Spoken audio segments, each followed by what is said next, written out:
Should we take But let's take it, because you never know. If you've got time, you're not rushing off and We've got somebody waiting for us in the foyer, but they can wait for 5 minutes. Yeah. Right. Are we on? Just carry on. Hello, Stephen Ryan. Hello, I'm Ian Major. This is Ian Atkins. We're Bits and Bytes. We've done your delivery for you today.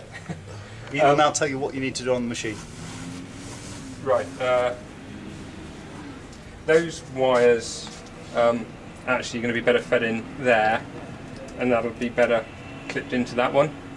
And then when you have the extruder on, the filament one conduit feeds into there and goes round, but that might just be there because you're doing stuff at the moment. The fan actually you've got mounted here, which is fine because that's the way I showed on the instructions, but actually you can mount it on here. There are some brackets and it just works a bit better there. For ABS you don't really need the fan anyway. This all might be just because you haven't got round to it yet, but these belts are all a bit on the loose side.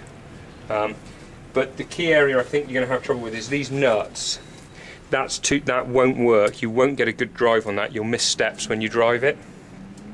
That nut wants to be almost poking out the top of the plastic. The spring's far too compressed. Yeah. I'm wondering if I can. I don't think I can adjust it with it on. So you want, it really just holding within the housing, so as the spring's under not too much tension. And you will need to grease these threads. Just to give you reliable operation, and if you run it up and down a couple of times, you'll get good performance from that. The new LED screens in there.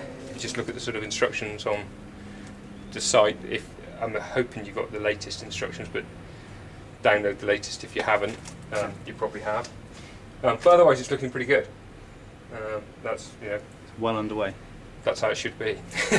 Well, that sounds like a good endorsement. These need to be tightened up, don't they? Yeah, all of this is loose. I mean, none of the Z stuff's set up, but it wouldn't surprise me if some of that's loose from where they've had trouble because of that.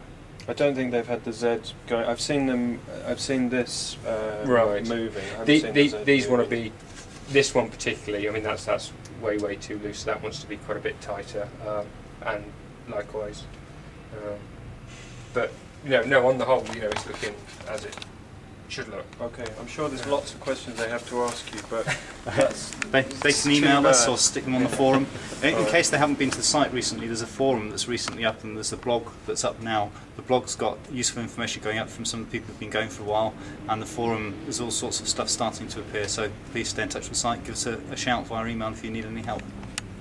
The other thing is, they'll probably want to take that bolt out. That's shoddy design on my part.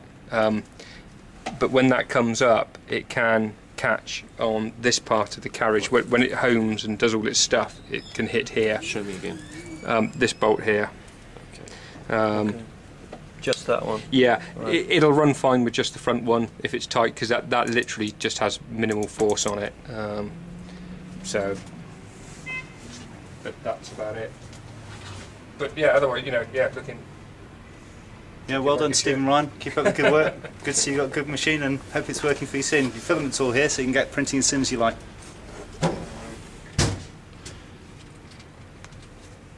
That's tightening up, but otherwise that all looks. We look forward to seeing this video up on YouTube this evening. Okay, excellent. Well, thanks very much. No worries.